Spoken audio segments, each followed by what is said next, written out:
우리가 너무나 잘 알지만은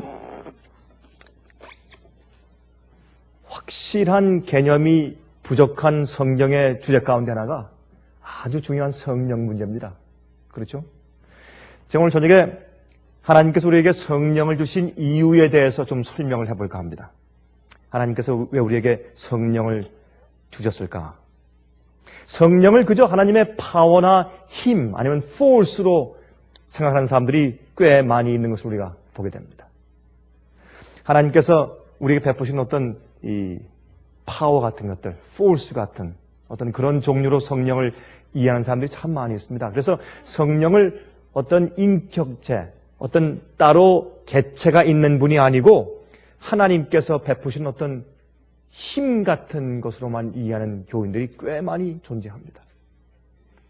그것은 심각한 오해 가운데 하나죠. 여러분, 성령님은 예수님처럼 하나의 개체와 인격을 가지고 계신 하나님이십니다.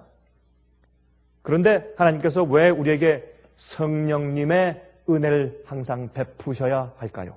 왜 성령께서 우리에게 항상 역사하셔야 우리가 구원의 경험을 이룰 수가 있습니까? 성령은 파워가 아닙니다. 성령을 마치 하나님께로부터 나오는 파워로 생각하기 때문에 그 능력을 받거나 능력을 가지고 사용하려고 하는 그런 욕심을 가진 그리스도인들이 참 많이 있습니다. 여러분이 성령 문제에 대해서 잘못 곡해하기 때문에 얼마나 많은 그리스도인들이 잘못 예배드리고 예배 형식도 잘못되어 있고 기도도 잘못하고 또 성령에 대한 개념이 잘못되어 있기 때문에 마치 성령에 의해서 자기가 사용을 받는 것이 아니라 성령을 자기가 받아서 자기가 이용하려고 하는 그리스도인들이 얼마나 많이 있는지 모릅니다. 그래서 마지막 시대의 마귀가 마치 하늘에서 불이 내려오는 것처럼 거짓 성령을 부어주어서 교회를 혼미케 하고 많은 영혼들을 멸망시킬 것을 성경은 예언하고 있지 않습니까?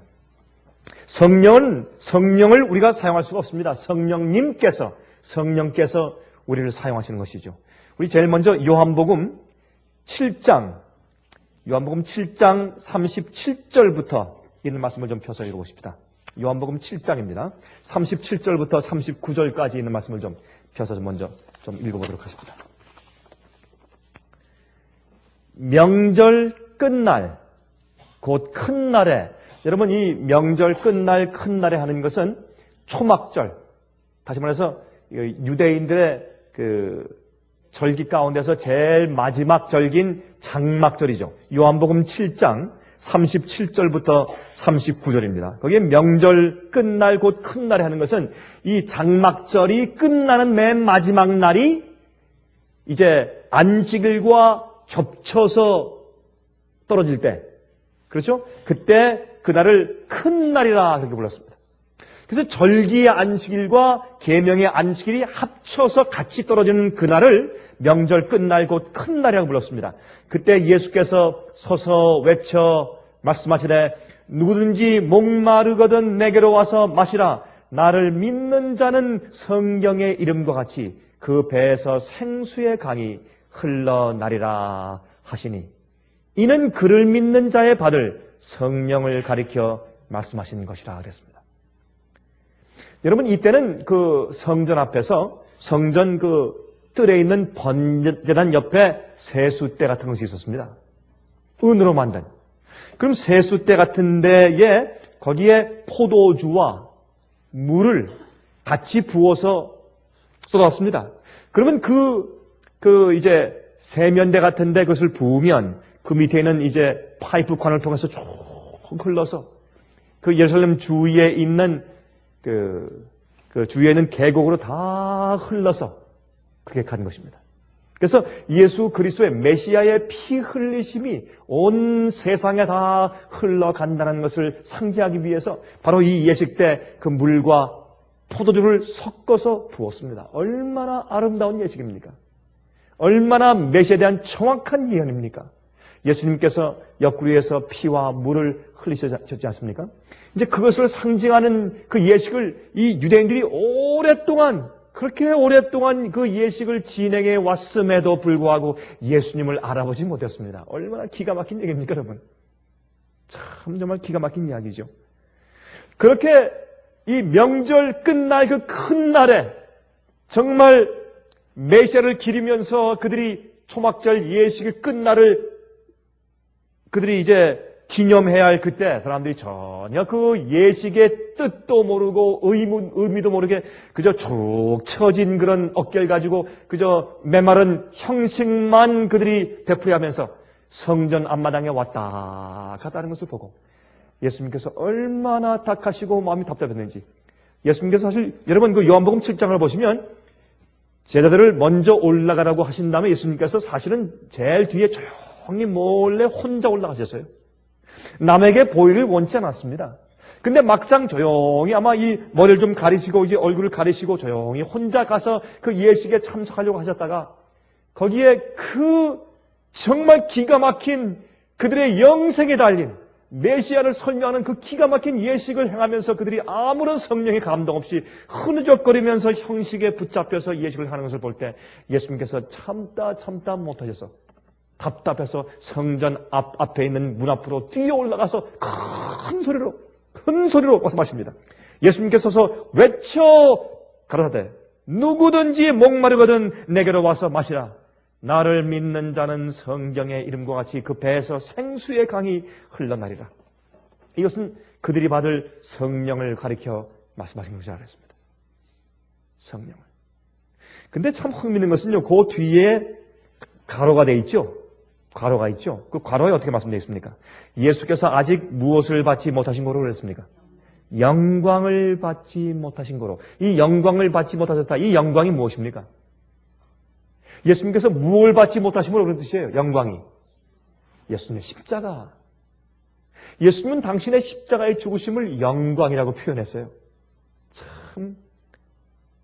참 놀라운 일이죠. 하나님 아버지의 뜻을 이루어서 타락한 인류를 위해서 대속하는 죽음을 죽으시는 하나님 아버지의 영광을 위해서 죽는 그 죽음을 예수님께서 영광을 받으시는 것이라고 설명합니다. 참, 그러니까 예수의 마음이죠. 우리가 바로 예수님을 위해서 하나님을 위해서 내가 살 때 내가 하나님을 위해 살고 주님의 사업을 위해서 내 생애와 내 마음을 헌신할 때 그것이 내 생애 가운데 영광이 되어야 합니다. 참 힘들고 아프고 쪼달리고 그래서 하나님의 영광이 보이지 않죠, 세상에서. 예수님은 더했지 않습니까? 그러나 예수님은 그렇게 이 땅에 오셔서 우리를 위해 사시는 그 생애 자체가 하나님 아버지께 드리는 영광이었습니다. 그래서 예수님은 당신의 십자가의 경험을 말하기를 예수께서 아직 영광을 받지 못하신 고로 성령이 아직 저에게 계시지 아니하시더라. 그들이 십자가의 참된 진리, 복음의 그 진수를 깨달은 다음에 드디어 오순절 성령의 경험을 했지 않습니까? 그래서 아직 예수님께서 십자가에 돌아가시지 않았기 때문에 그들에게 아직 성령이 계시지 않다. 근데 참 이상한 일입니다. 아니 그러면 그 전엔 성령의 역사가 이 세상에 없었습니까? 있었습니다. 그렇죠? 여러분 창세기 1장 1절부터 태초에 하나님이 천지를 창조하시니라 하고 그 다음에 나오는 말씀은 무엇입니까? 여호와의 신이 하나님의 신이 수면 위에 운행하시다 그랬습니다. 창조 때부터 성령께서 이 세상에 역사했습니다. 그러므로 성령은 항상 있었습니다. 구약 시대에도 있었고 사울이 여호와의 신에 의해서 예언했다는 말씀도 있고 이 구약 성령의 성령의 역사가 가득 차 있습니다. 성령의 역사 없이 인간의 마음 가운데 하나님의 역사를 받을 수가 없지 않습니까? 그렇지 않습니까? 자, 그러므로 사실은 이 구약 시대에도 성령의 역사가 있었고 신약 시대에도 성령의 역사가 있었습니다. 또 예수께서 이 땅에 계실 때에도 성령께서 역사했습니다. 성령께서 역사하시지 않고 이 세상에 존재하지 않으신 때는 없었습니다. 그런데 왜 예수님께서 아직 영광을 받지 못하신 거로 성령이 아직 저에게 계시지 아니했다고 성경은 말씀하는가? 그것은 왜냐하면 그들이 진리에 대해서 눈이 멀었습니다. 그러므로 올바른 진짜 성령의 역사를 그들이 경험하지 못하고 보지 못했다고 말입니다. 성령이 존재했어도 여기에 성령께서 저희에게 계시지 아니하시더라는 것은 성령이 계시지 않았다는 뜻이 아니라 그들이 성령을 체험하지 못하고 성령을 알아보지 못했다 그런 뜻입니다.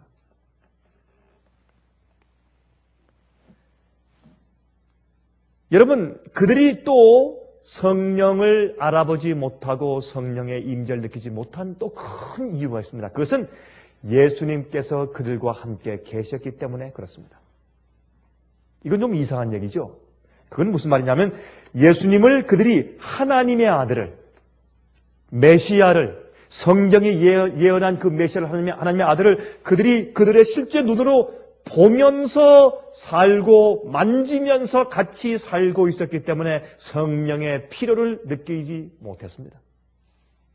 그들이 필요한 것은 예수님께 직접 나가서 물어보고 예수님의 말씀을 듣고 뜻을 얻기 때문에 그들이 성령의 필요를 느끼지 못하고 간구하는 필요를 느끼지 못했기 때문에 그렇습니다. 다시 말해서 성령께서 항상 역사하고 있었지만 성령의 필요를 느끼지 못했습니다. 성령을 알아볼 수가 없었습니다. 그러나 예수께서 십자가에 돌아가시고 부활하시고 승천하신 이후에 뭘 느꼈습니까? 예수님께서 그들을 앉혀놓고 뭐 했습니까? 부활하신 다음에 성경을 가르쳤습니다. 여러분, 그것만 봐도 성령을 받고 성령을 인식하고 성령을 경험하고 성령의 음성을 듣고 하는 이 모든 것은 진리를 올바로 하나님께서 아시는 것처럼 진리를 똑바로 이해하고 배우는 것이 반드시 선져야 합니다. 진리 없이 성령은 없습니다. 진리 없이 성령은 없습니다. 그래서 성경은 예수께서 말씀하시길 성경은 무슨 영이라? 진리의 영이라. 진리의 영이라. 그렇습니다. 그래서 성령은 진리를 모르고선 진리를 알지 못하고선 성령의 역사를 그들이 감각할 수가 없습니다. 성령께서 어떤 의미에서 이 세상에 있는 모든 사람들 마음 가운데 역사하고 있습니다. 회개하도록. 그러나 진리를 모르고 예수를 모르는 사람들은 성령이 누군지도 모르고 성령의 감동을 마음 가운데 느낄 수도 없습니다. 이해하지를 못합니다.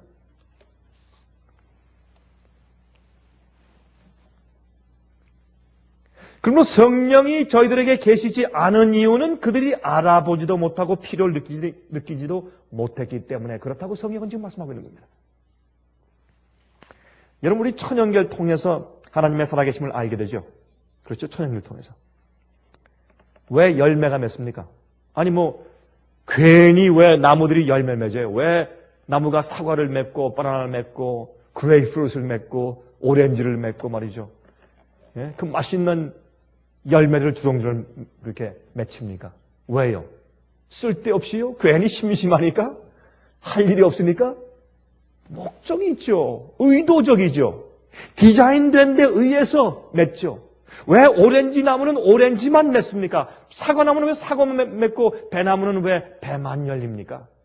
정확하게 그 다음에도 또 그 다음에도 계속해서 아주 싱그럽고 정말 깨물으면 단물이 확 이렇게 입속에 배는 그런 배만 열어요. 왜요? 의도적이에요. 상당히. 디자인이 있습니다. 계획적이에요. 설계가 있습니다.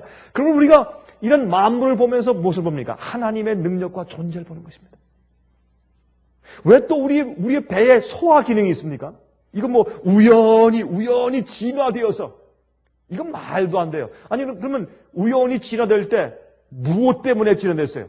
다시 말하면 무엇에 의해서 진화되어서 그렇게 꼴져질 텐데 그럼 무엇이 먼저 있었기에 그렇게 진화되었단 말이에요. 이건 말이 안 됩니다.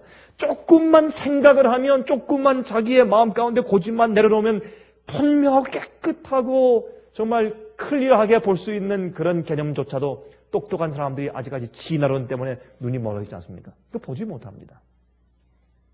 그래서 사실은 천연계를 통해서 우리가 하나님의 인재를 봅니다. 왜 씨가 떨어진 다음에 다시 또 싹이 납니까? 상당히 의도적입니다. 그것이 계속 반복합니다. 그렇죠? 씨가 떨어진 다음에 싹이 났다가 나중에 씨가 떨어진 다음에 나무가 되고 나무가 갑자기 나고 이러지 않지 않습니까? 항상 자연계 법칙은 철저하고 정확합니다. 왜요? 의도적이고 그 속에 디자인이 있고 설계가 있습니다. 왜 비타민이 있습니까? 옛날엔 비타민이 뭔지 몰랐지만 이젠 과학이 발달하면서 우리 인체 속에 비타민의 필요를 알게 됩니다. 효소의 필요를 알게 됩니다. 효소와 비타민의 정확한 밸런스가 없으면 우리가 살 수가 없습니다. 이런 걸 보면서 어떻게 우리가 하나님의 존재를 부인할 수 있겠습니까? 여러분들 너무나 분명, 너무나 단순한 얘기니까 그 여러분들이 멍청하게 계시죠.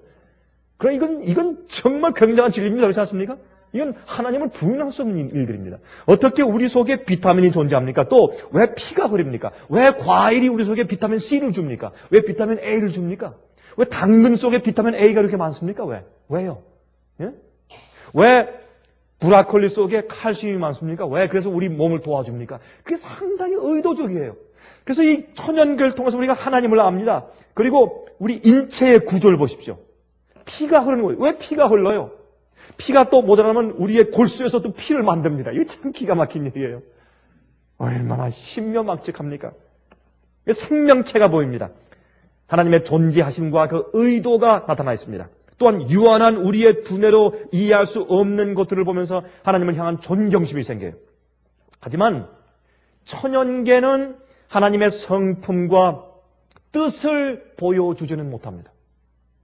하나님의 존재와 능력을 보여주지만 천연계는 우리에게 하나님의 성품과 의도를 보여줄 수 없어요.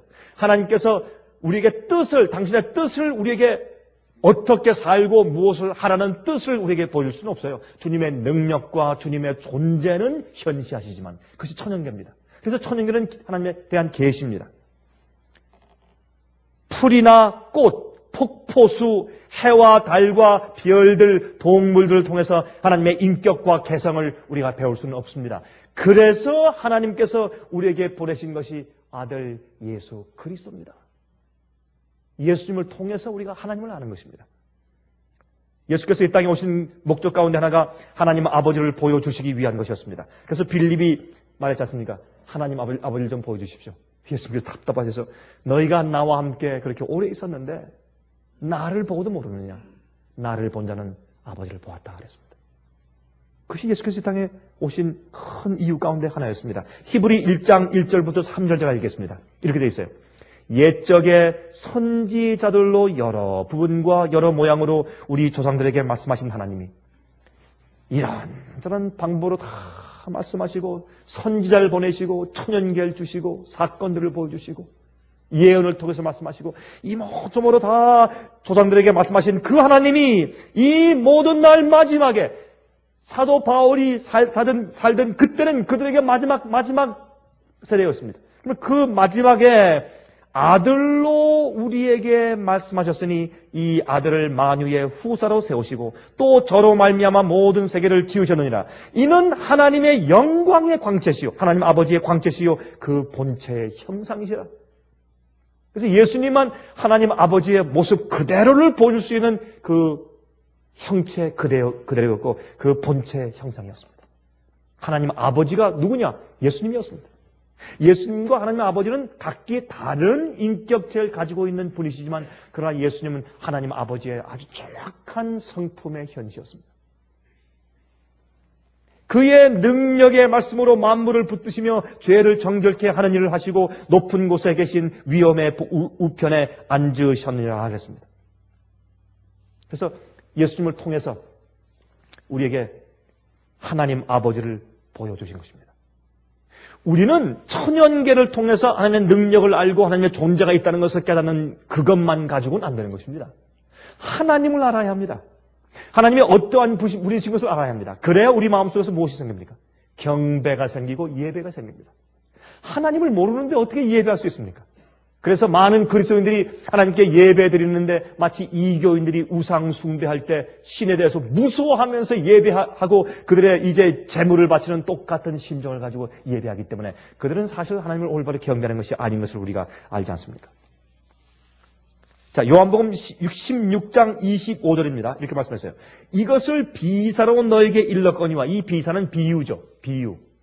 예수님께서 비유로 이제 더 이상 말씀하지 않으신다 그런 말씀이 나와요. 요한복음 16장 25절에 이것을 비유로 비사로 너에게 일렀거니와 때가 이르면 다시 비유로 너에게 이르지 않고 아버지에 대한 것을 밝히 이르리라.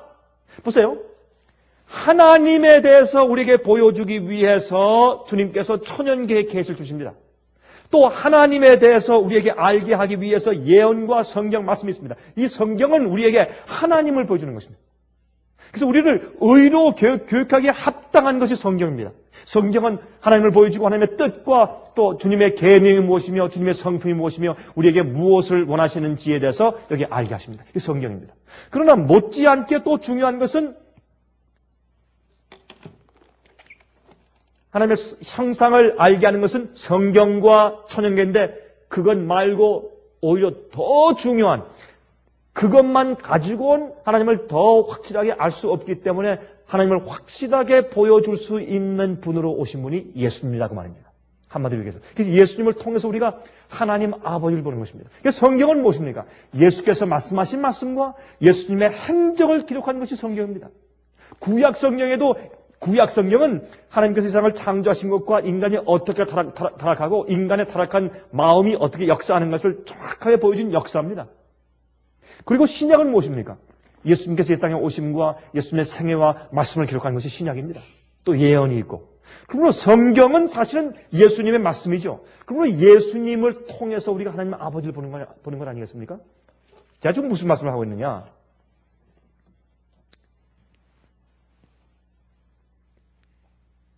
자, 우리 이 말씀을 지금 이 읽은 말씀을 갖다가 왜 예수님께서 지금 내가 앞으로 너에게는 이렇게 비유로 돌려서 말씀하지 않고 내가 너에게 꼭 이렇게 말로 하지 않고 이제 이렇게 하지 않고 내가 비유를 들지 않고 직접 내가 너에게 하나님 아버지에 대해서 밝히고 너에게 얘기해 줄 때가 곧 올 것이다.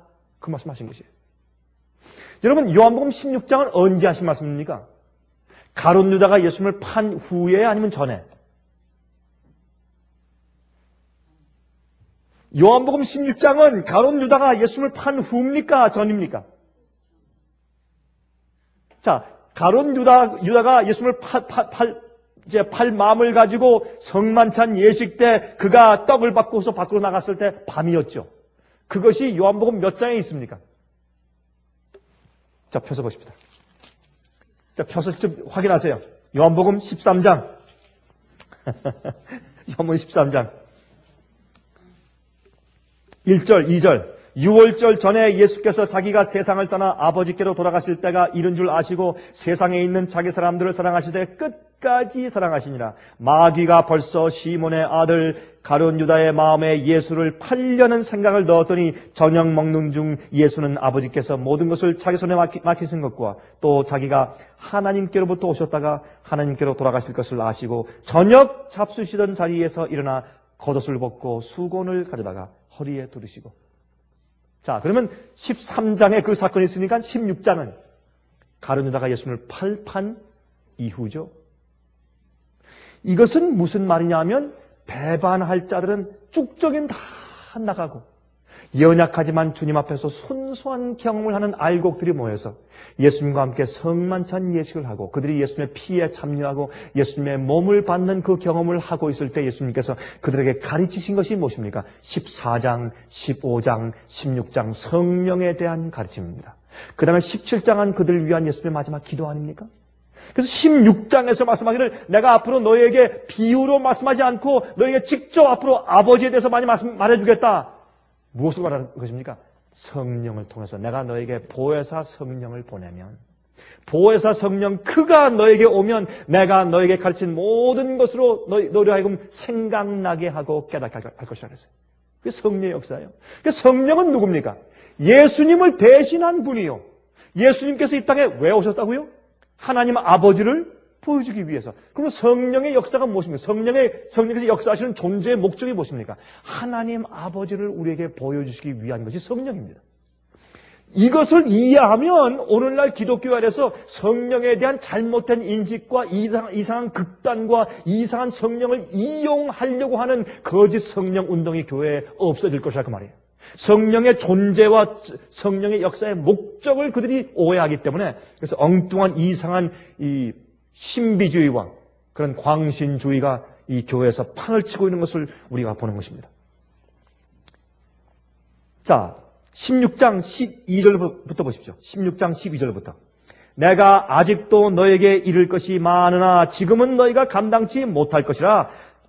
그러하나 누가 오시면 진리의 성령이 오시면 그가 너희를 모든 진리 가운데로 인도하시니 그가 자의로 말하지 않고 오직 듣는 것을 말하시며 장래 일을 너희에게 알리시리라. 그렇죠? 이 성령께서 어떻게 해요? 진리의 영이기 때문에 앞으로 우리에게 장래 일을 말해주세요. 또 보세요. 그가 내 영광을 나타내리니 내 것을 가지고 너희에게 알리겠음이니라. 무릇 아버지께 있는 것은 다 내 것이라. 그러므로 내가 말하기를 그가 내 것을 가지고 너희에게 알리리라 하였노라. 그럼 성령 다른 보혜사께서 이 땅에 오시는 이유가 무엇입니까? 하나님 아버지를 우리에게 보여주기 위해서. 그래서 성령이 오시는 거예요. 성령을 받았다, 성령이 충만하다, 내가 성령의 은혜를 받았습니다. 그러면 반드시 어떻게 됩니까? 진리를 알고 하나님 아버지를 깊이 아는 경험을 해나가는 것이 성령을 받는 것입니다. 이 사실을 곡해하기 때문에 마치 성령은 어떤 하나님께로부터 내려오는 어떤 능력과 힘, 포스 같은 것으로 내가 받아가지고 어떤 과시하고 휘두르고 이용할 것처럼 오해하기 때문에 거짓 성령이 교회에 크게 많이 들어와 있는 것입니다. 우리 요한복음 14장 16절, 17절, 27절 읽습니다. 요한복음 14장 16절, 17절, 27절. 내가 아버지께 구하겠으니 그가 또 다른 보혜사를 너에게 주사 영원토록 너희와 함께 있게 하시리니 저는 무슨 영이라? 진리의 영이라. 세상은 능히 저를 받지 못하나니 이는 저를 보지도 못하고 알지도 못함이라. 그러나 너희는 저를 아나니 저는 너희와 함께 거하시며 또 너희 속에 계시겠습니다. 보혜사, 곧 아버지께서 내 이름으로 보내실 성령, 그가 너에게 모든 것을 가르치시고 내가 너에게 말한 모든 것을 생각나게 하시리라. 이것이 성령의 역사입니다. 이 단순한 이 말씀, 이것만 많은 그리스도인들이 다 이해한다고 할지라도 거짓 성령의 운동은 반드시 교회에서 차단될 것입니다. 요한복음 16장 7절부터 13절까지 읽습니다. 자, 여러분 이 말씀 잘 들어보세요. 우리가 늘 아는 말씀이지만 좀 여러분 자세히 읽으면서 그 말을 한 문장 한 문장 단어 하나하나 좀 씹으면서 읽어보세요. 그러면 그 속에 있는 깊은 의미가 우리 속에 우러나옵니다. 그러하나 내가 너에게 실상을 말하노니 내가 떠나가는 것이 너에게 유익이라. 내가 떠나가지 아니하면 보혜사가 너에게로 오시지 아니할 것이요. 가면 내가 그를 너희에게로 보내리니 그가 와서 죄에 대하여 의에 대하여 심판에 대하여 세상을 책망하시리라. 누가요? 성령께서, 보혜사께서. 그러면 성령께서 오셔서 인간의 모든 사람의 마음 가운데 역사하시는데 눈에 보이지 않는 하나님을 우리 마음의 눈으로 볼 수 있게 역사해 주시는 분이 성령이신데 제일 처음에 죄에 대해서 무엇이에요? 죄에 대해서 뭐예요?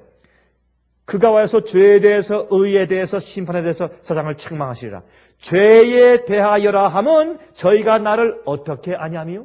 믿지 아니하며. 저희가 나를 믿지 아니하며. 성령께서 우리 마음 가운데 하나님을 보려고 하지 않는 또 볼 수 없는 우리 속에 있는 죄에 대한 죄책감을 불러일으켜요. 죄의 가책을 줘요. 슬프게 만들어요. 죄책감을 주고 양심의 가책을 줘요. 그게 성령의 역사예요. 우리 마음속에 있는 양심 자체가 성령이 아니라 성령을 통해서 성령이 역사하시는 거죠. 우리 양심을 통해서. 양심 그 부분을 통해서. 양심의 소리를 통해서. 그 다음에 그 다음 문장 잘 들어보세요. 아, 이 말씀은 기가 막힌 말씀이에요. 이것이 성령의 역사예요. 의에 대하여라 함은, 자, 지금 이 의에 대해서 우리에게 가르치시고 책망하시는 분이 누구라고요? 성령, 보혜사 성령이시죠. 근데 의에 대하여라 함은 내가 아버지께로 가니 너희가 다시 나를 어떻게 하며? 다시 보지 못하며. 그래서 성령이 필요한 거예요. 예수께서 이 땅에 오셔서 하나님 아버지를 눈에 보이는 당신의 생애로 보이셨는데 예수님께서 하늘에 가시니 우리가 하나님 아버지를 볼 수 있는 분이 없잖아요. 그래서 예수님 대신에 성령께서 오셔서 우리에게 누굴 보여주신다고요? 하나님 아버지를 보여주시고 예수님을 보여주시는 분이 성령이십니다. 성령은 우리가 이용하는 하나님께서 주시는 어떤 권능 같은 것이 아니에요. 그런 역사는 성령이 충만해서 하나님 아버지를 진리를 통해서 개인의 경험을 통해서 똑바로 바라보는 자를 성령께서 사용하실 때 그들이 능력을 행하는 것이에요. 그들이 능력을 받아서 그들이 휘두르는 것이 아니고 성령이 그들을 쓰시는 것이에요. 이 사실만 오해가 풀어져도 오늘날 그 기독교 안에 많은 큰 거짓 성령 운동이 없어질 것이고 많은 사람들이 그런 잘못된 성령 운동을 보고도 그들이 속임당하지 않고 그들이 거기에 미혹에 빠지지 않을 것이에요. 이것만 알아도. 여기 보기를 이 보혜사 성령께서 의에 대해서 책망하신 것은 의에 대하여라 하면 내가 아버지께로 가니 너희가 다시 나를 보지 못하며 그래서 진리를 이해하고 기도하는 그리스도인 마음 가운데 성령께서 그를 마음 가운데 누굴 보시는 것이에요? 지금 계시지 않고 하늘에 계셔서 육안으로 볼 수 없는 예수님을 보여주는 것입니다. 하나님 아버지를 보여주는 것입니다. 그게 성령이에요. 또 심판에 대하여라 하면 이 세상 임금이 심판을 받았습니다. 이게 무슨 말입니까? 성령이 우리 마음 가운데 거하시면 무엇이 진리고 무엇이 오류고 무엇이 마귀 역사고 무엇이 참 하는 역사인 것을 그들이 안단 말입니다. 성령을 받았다고 하면서 엉뚱한 얘기를 하면 그건 성령이 아닙니다. 진리를 믿지 않으면서 성령이 충만하다는 것은 거짓입니다. 왜요? 여기 어떻게 해요? 성령이 임하면 이 세상 임금이 심판을 받아요. 오류가 오류라고 심판을 받아요. 마귀 역사는 그건 마귀 역사라고 심판을 받게 되어 있어요. 왜? 성령이 거하시니까 마음 가운데. 그게 보혜사 성령의 역사예요. 그런데 오늘날 마귀의 역사, 성령의 역사처럼 그렇게 칭송하고 따라다니면서 광고하는 사람들 보면 그것은 분명히 성령의 역사가 아닌 것을 우리가 안다 그 말입니다. 내가 아직도 너에게 이를 것이 많으니 지금은 너희가 감당치 못하리라. 그러하나 진리의 성령이 오시면 그가 너희를 모든 진리 가운데로 인도하시니 그가 자의로 말하지 않고 오직 듣는 것을 말하시며 장래 일을 너희에게 알리시리라. 이게 성령께서 하시는 것입니다. 그래서 지금 내가 너에게 말로 하는 것보다 성령께서 앞으로 너에게 임하셔서 마음에 감동하실 때 너희가 많은 것을 알게 된다. 그렇게 말씀하십니다. 그래서 성령님은 우리에게 예수님을 보여주시는 분이요 또한 모든 진리로 우리를 인도하시는 분이십니다. 왜? 하나님은 진리시기 때문에. 그리고 나서 하나님을 점점 더 자세하게 보여주시기 시작하시는 것입니다. 그러므로 글로 쓰는 것만으로 부족해요. 개인적인 이해와 경험이 필요합니다. 그래서 하나님을 보여주시는 분이 성령이십니다. 여러분 사도행정에서 이 성령의 역사의 능력에 현심한 그들이 읽고 그 뒤에 성령이 누구시며 무슨 목적으로 인도하시고 무슨 목적으로 가르치시고 무엇을 하시는 분인지를 이해하지 못하기 때문에 그들이 거짓 성령 가운데 빠지고 있다 그 말입니다. 히브리 9장 14절에 말씀하기를 하물며 영원하신 성령으로 말미암아 흠 없는 자기를 하나님께 드린 그리스도의 피가 어찌 너희 양심으로 죽은 행실에서 깨끗하게 하고 살아계신 하나님을 섬기지 못하겠뇨 그랬습니다. 얼마나 분명한 말입니까? 그래서 성령을 통해서 우리가 하나님 아버지께 올바른 예배를 드리고 올바른 신앙생활을 하게 한다 그 말씀을 지금 말씀하신 것입니다. 그게 성령입니다. 성령의 역사는 우리를 진리로 인도하시고 하나님을 똑바로 보여주시고 회개케 하시고 올바른 성품을 우리가 가지게 하시고 그렇죠? 성화의 경험을 하게 하시고 우리를 예수님의 장성한 분량까지 성장케 하시고 깨닫게 하시고 아버지의 뜻을 현시해 주시고 이것이 성령의 역사입니다.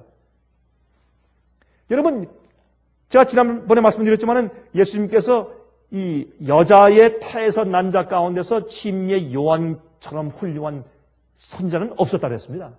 그런데 여러분 침례 요한은 한 번도 기적을 행한 적이 없습니다. 그러나 그런 능력 있고 놀라운 사람이었습니다. 성령에 충만한 자였습니다. 그러므로 사실 이 기적을 행하고 큰 일을 행하는 것이 성령의 역사의 증거만이 아닌 것을 알 수가 있습니다. 오히려 하나님의 뜻대로 행하고 주의 계명을 순종하고 하나님에 대해서 똑바른 개념을 가지고 있는 그런 사람이 오히려 성령이 충만한 사람입니다. 그래서 진짜 성령이 충만한 사람이 알아보지 못하는 것입니다. 왜? 가짜 성령의 운동을 마귀가 교회 안에 가득 치러 놓았기 때문에 사람들이 진짜 성령에 충만한 사람들을 알아보지 못하는 것입니다. 요한복음 20장 19절부터 22절까지 요한복음 20장 19절부터 22절까지입니다. 이날 곧 안식 후 첫날 저녁 때 제자들이 유대인들을 두려워하여 모인 곳에 문들을 닫았더니 예수께서 오사 가운데 서서 말씀하시되 여러분 예수님께서 문을 통과하지 않고 조용히 그들이 이제 두려워서 이제 소근거리며 말하고 있는데 갑자기 앞에 서시더니 평안할지어다 그랬습니다. 갑자기 그 가운데 오사 서서 말씀하시되 너에게 평강이 있을지어다. 이 말씀을 하시고 손과 옆구리를 보이시니 제자들이 주를 보고 기뻐하더라. 예수께서 또 말씀하시되 너에게 평강이 있을지어다. 아버지께서 나를 보내신 것 같이 나도 너희를 보내노라. 이 말씀을 하시고 저를 향하사 숨을 내쉬며 말씀하시되 성령을 받으라.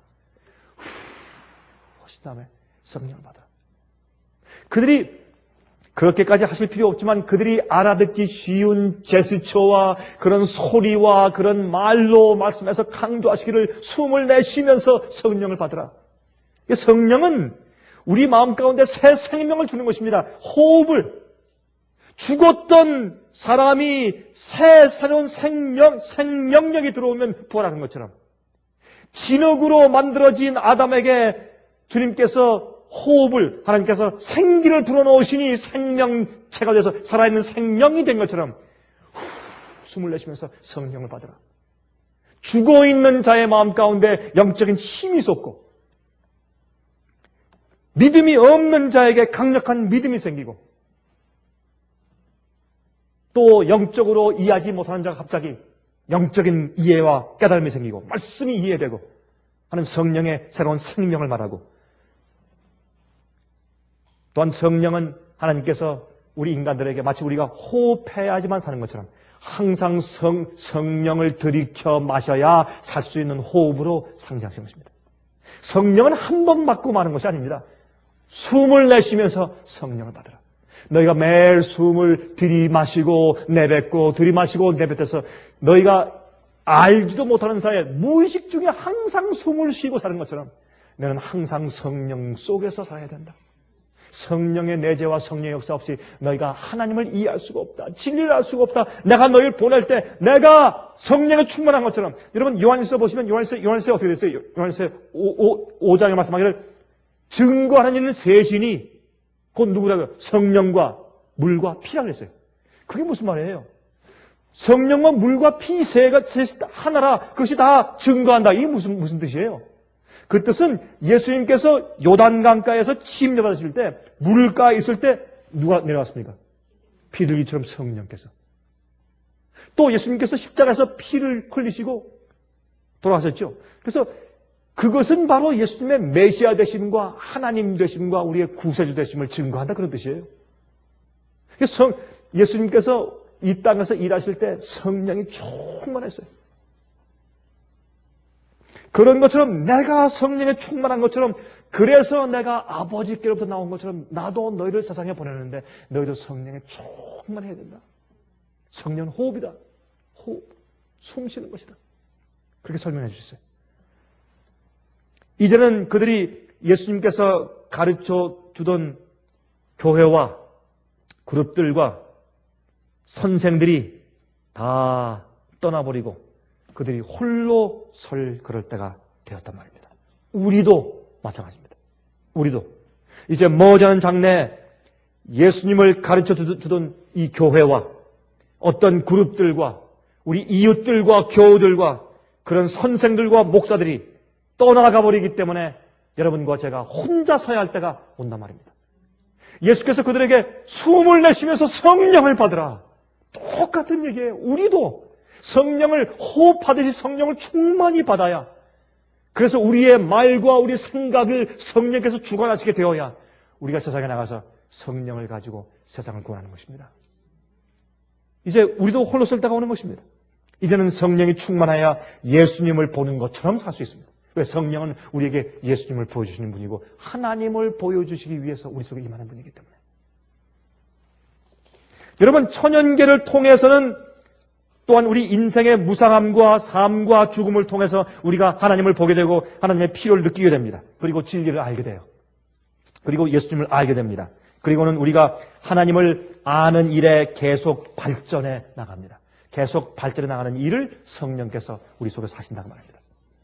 그래서 예수님이 보이지 않는 상황에서 살고 있는 그리스도인들이 예수님을 보는 것처럼 매일매일 하나님의 뜻과 말씀과 진리를 호흡해 나가도록 도와주시는 이가 성령이라고 말입니다. 그분이 성령이십니다. 그러한 자가 하나님의 얼굴을 대면하게 됩니다. 그렇게 살면 나중에 우리도 모르게 생각하는 것이 성령께서 주시는 생각만 하게 됩니다. 우리의 의도와 계획과 뜻이 하나님의 의도와 계획과 뜻이 됩니다. 예수께서 이 땅에 사실 때 하나님 아버지의 의도와 뜻만 가지고 사신 것처럼 우리도 이 땅에서 예수님의 뜻대로만 살 수가 있습니다. 성령이 충만할 때만 그것이 가능합니다. 이 포커스를 엉뚱하게 능력으로만 바꿔놓은 것이 마귀의 장난 아닙니까? 마귀의 장난입니다. 그래서 마태복음 10장 19절과 20절에 말씀하기를, 예수께서 말씀하기를, 너희를 넘겨줄 때 어떻게 또는 무엇을 말할까 염려치 말라. 그때 무슨 말할 것을 주시리니 말하는 이는 너희가 아니라 너희 속에서 말씀하시는 자 곧 너희 아버지의 성령이시니라 그랬어요. 우리가 앞으로 관단당할 때, 법조에 끌려갈 때 말이죠. 순교당한 자리 앞에서 우리에게 어떤 질문이 들어올 때 그때 우리가 뭐라고 답변할까 염려들 가끔 합니다. 그러나 우리에게 말씀하시는 분은 그 염려하지 말아라. 너희가 말씀할 때 너희 속에서 말씀하시는 자 곧 너희 아버지 성령이시니라. 뭐 갑자기 그게 되는 것입니까? 아닙니다. 우리가 성령을 충만히 계속 받아서 하나님 아버지를 너무나 분명히 알고 아버지의 말씀과 뜻과 주님의 성품을 너무 많이 알기 때문에 우리가 말하면 말하는 우리 의도와 말하는 내용이 전부 하나님의 얘기예요. 그러니까 물으면 우리가 말하는 것이 하나님의 얘기가 나오는 거예요. 그게 성령의 얘기죠. 성령께서 우리 혀를 통해서 갑자기 우리 진영을 갑자기 멈추게 하시고 당신께서 우리 속에 들어와서 당신이 직접 하시는 것이 아니라 우리가 성령에 너무 충만해서 살아왔고 주님의 진리와 뜻에 너무 익숙하기 때문에 우리가 원수들에게 대답할 때 우리에 나오는 말들이 전부 다 하나님의 말씀이에요. 그게 성령의 음성이에요. 그게 성령이 충만한 것입니다. 하나님과 하나가 된 자, 자기의 이기심이 사라진 자, 하나님의 뜻대로만 구하게 되는 자, 그런 자는 앞으로 그런 어려움과 핍박 속에서 넘겨줌을 당할 때 그들이 답변하는 것은 성령의 음성으로 답변해야 될 것입니다. 예수께서 말씀하셨죠? 이제 너희가 내 이름으로 구하라. 너희는 나보다 더 큰 일을 행할 것이다. 내 이름으로 구하라. 무엇이든지 아버지께서 주신다. 그게 무슨 뜻이에요? 성령이 충만한 자는 하나님 아버지의 뜻에 어긋나는 것을 구하지 않습니다. 그들이 구하는데 자기의 자존심과 교만한 마음과 이기심을 가지고 구하지 않습니다. 그러므로 그들이 구하는 모든 것은 하나님의 뜻이고 그 구하는 모든 것은 전부 성취가 돼요. 전부 이루어지고. 그래서 그런 것이에요. 성령이 충만한 사람들이에요. 여러분 고린도전서에 그렇게 말씀했죠. 2장 9절부터 기록된 바 하나님이 자기를 사랑하는 자들을 위하여 예비하신 모든 것은 눈으로 보지도 못하고 귀로도 듣지도 못하고 사람의 마음으로도 생각지 못하였다 함과 같으니라. 오직 하나님의 성령으로 이것을 우리에게 보이셨으니 이랬어요. 왜? 성령은 하나님의 마음이기 때문에. 이것은 성령의 역사를 통해서 우리가 보지 못하고 감히 상상도 못한 하나님의 세계를 볼 수 있다. 이것은 하늘을 말하는 것이 아니에요. 물론 하늘도 적용할 수 있지만 그러나 우리가 하나님의 세계, 우리가 이해할 수 없는 놀라운 하늘의 세계, 그래서 성령을 통해서 통달해 안다. 그것을 설명하는 것이 사도 바울이. 복음의 씨가 처음에 뿌려졌을 때 성령의 능력이 크게 나타났습니다. 이젠 추수 때입니다. 앞으로 성령으로 사는 자들에게 성령의 능력이 곧 임해서 사도행전의 역사가 죽은 자를 부활시키고 앉은 맹을 낫게 하고 한 번 복음 전파로 3,000명이 되게 하는 놀라운 역사가 이제 곧 다시 이 땅에 이르러 오는 것입니다. 어떤 자들에게? 성령이 충만해서 하나님 아버지를 눈으로 보는 것처럼 사는 자들에게 그 능력이 임하는 것입니다. 자, 이제 제가 몇 가지만 더 읽겠습니다. 성경 말씀을. 고린도전서 13장 12절. 우리는 이제는 거울로 보는 것 같이 희미하나 그때는 얼굴과 얼굴을 대하여 볼 것이요. 이제는 내가 부분적으로 아나 그때는 주께서 나를 아신 것 같이 내가 온전히 알리라. 뭐예요? 성령의 충만하심으로 이제 하나님과 앞으로 얼굴과 얼굴을 대면해서 볼 것이요. 온전히 알게 될 것이요. 또 요한일서 3장 2절 3절. 사랑하는 자들아, 우리가 지금은 하나님의 자녀라. 장래 어떻게 될 것은 나타나지 아니하였으나 그가 나타내심이 되면 우리가 그와 같을 줄 아는 것은, 이거 참 기가 막힌 얘기죠. 우리가 나중에 예수께서 오셨을 때 예수님의 얼굴 바라볼 때 우리가 내가 주님처럼 생겼네? 이렇게 할 것이라고요. 여러분, 부부들이 오래 살면 얼굴이 닮는다 그러죠? 얼굴이 꼭 같아서가 아니라 그들의 미소 짓는 것과 그들이 말하는 태도와 모든 얼굴의 그 표정 자체가 비슷해져요. 왜? 항상 같이 보고 사니까. 그러므로 나중에 예수님 만날 때 우리의 모든 태도와 얼굴 표정이 예수님과 비슷할 것을 보는 것입니다. 그래서 이게 뭐라 그랬어요? 장래 어떻게 될 것은 아직 나타나지 아니하였으나 그가 나타내심이 되면 우리가 그와 같을 줄 아는 것은 그의 계신 그대로 볼 것을 인함이니 주를 향하여 이 소망을 가진 자마다 그의 깨끗하심과 같이 자기를 깨끗하게 하느니라. 성령을 받은 사람들 얘기입니다. 이제 한 가지 더 읽겠습니다. 요한계시록 22장 3절부터 5절. 요한계시록 22장 3절부터 5절입니다. 다시 저주가 없으며 하나님과 그 어린 양의 보호자가 그 가운데 있으니 그의 종들이 그를 섬기며 그의 얼굴을 볼 터이요 그의 이름도 저희 이마에 있으리라. 여러분 잘 들어보세요. 여기 요한계시록 22장은 제일 마지막 장이죠. 제일 마지막 장에 우리 이마에 하나님의 이름이 기록되어 있다는 것과 무엇을 동일시했습니까? 하나님의 얼굴을 보는 것과 동일시합니다. 자, 그러면 14만 4천의 이마에 무엇이 기록되어 있습니까? 하나님 아버지의 이름이 기록되어 있습니다. 왜요? 그들은 하나님 아버지를 얼굴과 얼굴을 대면해서 보는 사람들입니다. 그들은 이 땅에 살고 있지만 성령을 통해서 시온산에 어린 양과 함께 서 있는 자들입니다. 이 땅에 있지만 환난과 핍박을 통과하고 있지만 그들은 성령을 통해서 하늘을 보는 사람들입니다. 성령을 통해서 하나님의 얼굴을 보는 사람들입니다. 성령을 통해서 예수를 보는 사람들입니다. 주님의 뜻이 무엇이며 진리가 무엇인지 깨끗한 사람들이에요. 그래서 어린 양이 그들을 어디로 인도하든지 따라가는 자들. 그들은 하나님 아버지와 예수의 얼굴을 대면하는 자들이기 때문에 그들의 이마에 어린 양의 이름과 하나님 아버지의 이름이 기록되어 있다고 성경은 기록합니다. 그래서 그들을 뭐라고 합니까? 첫 열매라. 맨 마지막 시대, 맨 마지막 추수가 일어나기 전에 제일 먼저 극상품으로 제일 잘 익은 14만 4천이 생기는데 그들은 성령이 충만한 사람들이고 계명을 지키며 예수의 믿음을 가진 사람들이 될 것입니다. 그게 성령을 받는 것입니다. 그 성령이 우리 속에 충만하면 하나님을 깊이 알면 영생은 뭐예요? 하나님 아버지와 그의 보내신 자 예수 그리스도를 아는 것이라고 그랬습니다. 영생은 하나님을 아는 것이에요. 하나님을 똑바로 우리가 보면 성령을 받아서 우리가 똑바로 하나님을 알면 우리가 하나님처럼 변화되지 않을래 않을 수가 없어요. 우리 모두 성령이 충만하게 되기를 간절히 바랍니다. 하늘에 계신 우리 아버지, 이것은 울어도 안 되고 부르짖어도 되지 않으며 우리가 아버지 앞에 참으로 회개하는 심령으로 통회하는 그런 심령의 제사를 가지고 주 앞에 나아가서 주 앞에 우리 마음을 굴복할 때 주께서 우리에게 성령을 주시겠사오니 우리 마음은 열고 주 앞에 나가는 저희를 불쌍히 여기사 약속하신 보혜사 성령으로 저희를 채워주시길 기도합니다. 그래서 저희를 진리로만 인도해 주시고 우리 마음속에 다시 살아서 올라올 자신이 또한 우리가 방어할 필요가 있는 자신이 더 이상 없기에 주님께서 우리를 충만히 사용할 수 있을 정도로 굴복되었기에 보혜사 성령께서 저희 마음에 충만할 수 있도록 도와주시옵소서.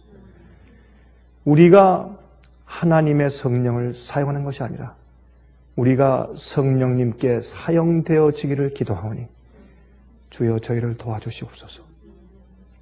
세상이 무르익었습니다. 주님 저희를 준비시켜 주시옵소서. 살아계신 예수 그리스도의 귀하신 이름을 의지하여서 간절하게 기도합니다. 아멘.